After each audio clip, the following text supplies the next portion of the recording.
네, 안녕하세요. 기용수입니다.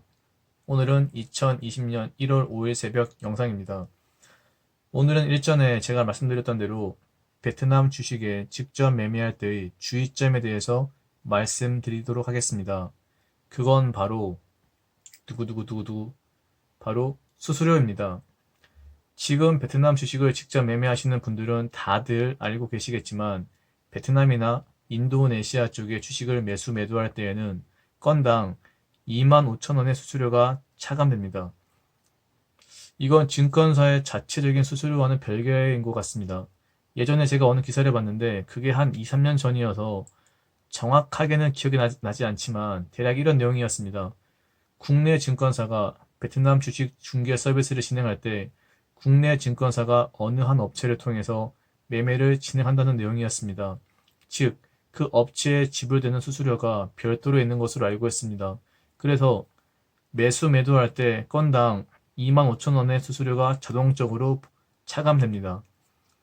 실례로 일단 보여드리도록 하겠습니다. 지금 이 HTS는 KB증권인데 참고로 저는 베트남 주식은 신한금융투자에서 매입하고 있는데 최근 들어서 KB증권 쪽에서의 매수 규모를 높이기 위해서 KB증권에서 베트남과 국내, 중국 쪽 주식을 소액 적립식으로 매수하고 있습니다.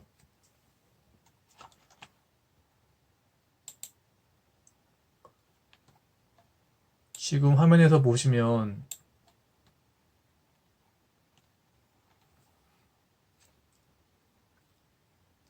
베트남 주식 중에서 최근에 매수한 PB가스를 예로 설명드리겠습니다.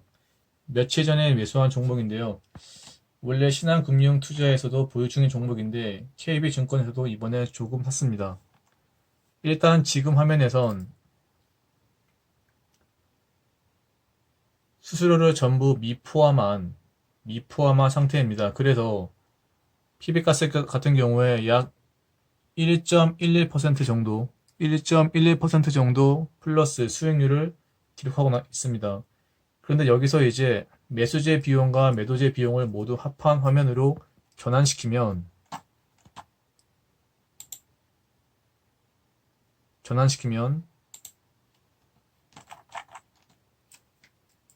보시다시피 PB가스가 약 마이너스 41%를 기록하게 됩니다.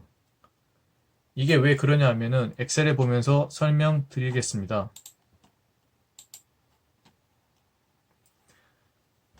제가 이 PB가스를 주당 우리나라 돈으로 4,725원에 매수하였습니다. 총 매수 수량은 20주입니다. 그러면 총 매수 금액은 94,500원이 맞는데 여기다가 이제 매수 수수료 이제 25,000원이 플러스가 됩니다. 그러면 금액은 그러니까 총 매수 금액과 매수 수수료 25,000원을 합하게 되면은 11만 9,500원이 됩니다. 그럼 이 11만 9,500원이라는 금액을 다시 매수 수량인 20주로 나누게 되면은 실제 평균 매수 단가는 5,975원이 됩니다. 5,975원.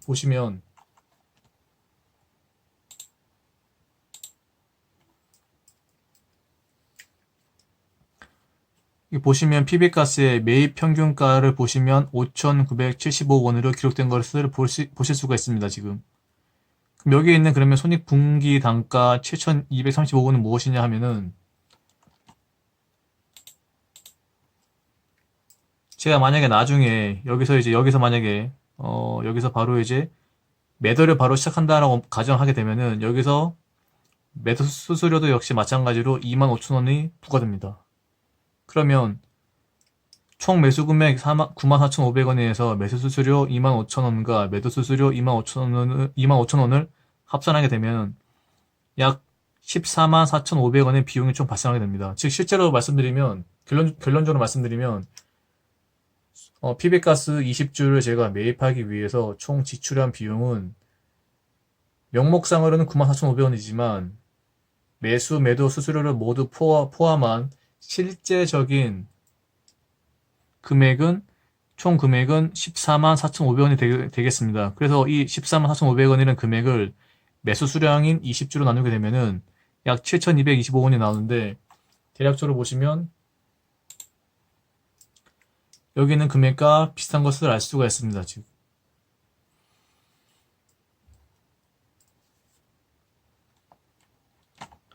그러면 여기서 한 가지 의문점이 드실 수가 있을 겁니다. 건당 25,000원의 매수 수수료가 발생하게 되면 25만원어치를 주식을 한 번에 매수해도 시작부터 마이너스 10%고 100만원어치를 한 번에 매수해도 시작부터 마이너스 2.5%인데 왜 이리 적은 금액으로 각 종목을 매수하였는지 의문이 드실 수가 있을 겁니다.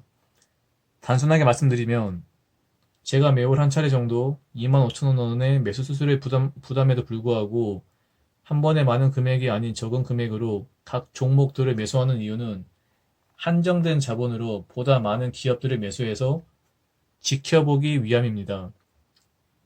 이쪽 기업들, 주식들에 대한 정보가 너무나 빈약하다 보니 이렇게라도 소액이나마 투자를 해서 이들 기업을 잊지 않기 위해서입니다. 즉, 단순히 HTS상의 관심 종목 배너에 이렇게 이런 식으로 관심 종목 배너에 얼마든지 이렇게 등록한 채 지켜볼 수도 있습니다. 하지만 뭐 호치민 하노이 이렇게 할 수 있죠. 얼마든지.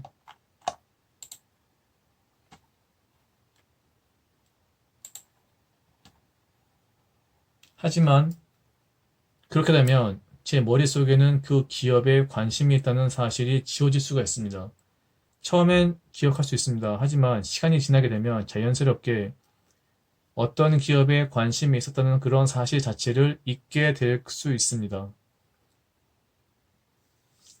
하지만 적은 금액이나마 제가 투자한 흔적이 있으면 어느 기업에 조금이나마 투자했다는 기억이 제 머릿속에 박힐 테고 그래서 그 기억을 토대로 끊임없이 해당 기업에 대한 정보를 추적할 수가 있습니다. 즉, 매일 보는 경제신문들, 매주 읽는 경제 주간지들에서 제가 소액으로나마 투자한 기업에 대한 기사나 흔적, 이런저런 이야기거리가 언급이 되면 크든 작든 정보가 될 만한 것들을 접했을 때, 내가 지금 조금이나마 투자하고 있는 기업이지 라면서 자연스럽게 그 내용들에 관심을 가지게 되고 또 그 기업에 대한 모든 내용들을 엑셀로 별도로 저장하게 되고 또 그렇게 함으로써 그 기업에 대한 조그마한 정보들을 쌓여서 결국 제가 확신하게 되는 단계까지 가게 되면 단순히 투자를 더 많이 하는 정도를 넘어서 저는 그 기업과 함께 할 수 있다고 생각합니다. 비록 소액 투자고 개미 투자자이긴 하지만 관심이 있는 기업들에 조금씩이나마 투자를 해서 비록 베트남 주식 같은 경우에 건당 25,000원어치의 손해를 보긴 하지만 그래도 그런 손해가 나중에 더 큰 손해, 즉 무지한 상태에서 저지르는 투자, 어리석고 무모한 투자를 막아줄 수 있을 것이라 생각합니다. 저는 이런 해외 주식들을 정보 자체도 부족하고 습득도 쉽지 않고 정보 획득 속도도 느린 이런 신흥국의 해외 주식을 투자할 때는 마치 이 기업 주식들을 화분에 꽃 다루듯이 애기 다루듯이 이런 마인드로 지켜보고 관계를 맺고 있습니다.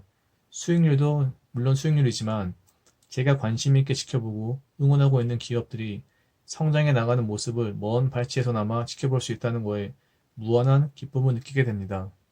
그래서 앞으로도 베트남, 인도네시아 이들 신흥국에 있는 기업들, 주식들을 끊임없이 다양하게 지켜보고 기록하고 분석할 것입니다. 마지막으로 다음 달에 호주 쪽 주식을 처음으로 매수할 계획을 갖고 있습니다. 물론 매수하는 장면을 여러분들께 보여드리도록 하겠습니다. 게다가 조만간 삼성증권을 통해서 싱가포르 주식도 HTS상에서 직접 매매할 수 있게 됩니다. 이번 달 아니면 다음 달 안으로 될 것 같습니다. 그렇게 되면 추후에 3월달 정도쯤 해서 싱가포르 주식도 제가 좀 더 제 기준대로 살펴본 다음에 매수하는 영상을 찍어서 보여드리겠습니다. 항상 스스로 분석하셔서 성투하시길 바랍니다. 긴 영상 봐주셔서 감사합니다. 즐거운 하루 보내세요. 감사합니다.